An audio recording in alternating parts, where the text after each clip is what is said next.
સરજી, આગામી સમયમાં ટ્રાફિક બ્રિગેડની ભરતી ટ્રાફિક શાખામાં શું કહેવું?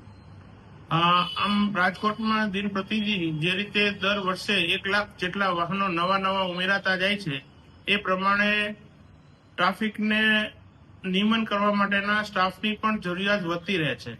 હાલ આપણી પાસે કુલ 800ની કુલ જગ્યા છે ટીઆરબીની, એમાં હજી 160 જગ્યા છે એ ખાલી છે.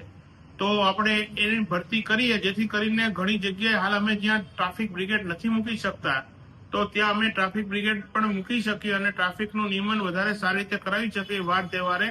તો એના માટે થઈને માનનીય પોલીસ કમિશનર શ્રી બ્રજેશકુમાર ઝા સાહેબની સૂચનાથી અને additional police commissioner Shri Mahendra Bagadiya સાહેબના માર્ગદર્શનમાં ડીસીપી ટ્રાફિક પૂજા યાદવ સાહેબ છે એમણે નક્કી કર્યું છે કે તારીખ 19ના રોજ આપણે ટીઆરબીના જે પુરુષ અને મહિલા છે એ લોકોની ભરતી કરવા માટેની જાહેરાત આપી દીધી છે અને આમ 160 જેટલી જગ્યા છે. એમાં ધોરણ 9 પાસ હોય અને 18 થી 35 વર્ષના હોય, રાજકોટમાં રહેતા હોય એવા વ્યક્તિઓને પસંદગી કરવાની છે. એમાં જે દોડ છે એ મહિલાને જે દોડવાનું છે એ 400 મીટર છે જે 2.5 મિનિટમાં છે અને પુરુષોને 800 મીટર છે જે 4 મિનિટમાં દોડવાનું છે.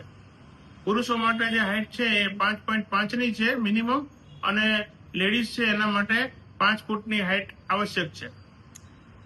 ખાસ સરજી, અવારનવાર જ્યારે ટીઆરબીના પૈસા લેતા હોય એવા વિડીયો પણ વાયરલ થતા હોય છે, એમાં પોલીસ ખાસ કરીને આપ સાહેબ કઈ રીતે નિયમન કરશો? હવે એના માટે જ્યારે આવે છે તો એ અમે તરત જ એને અમે નિકાલ કરી દઈએ છીએ અને આ વખતે ભરતીમાં પણ અમે લખ્યું છે કે ડિસમિસ કરેલા હોય જેને અહીંથી અગાઉ કાઢ્યા હોય એવાને આ પરીક્ષા આપવાની નથી. આ ટ્રાફિકની ભરતીમાં એમને આવવાનું નથી.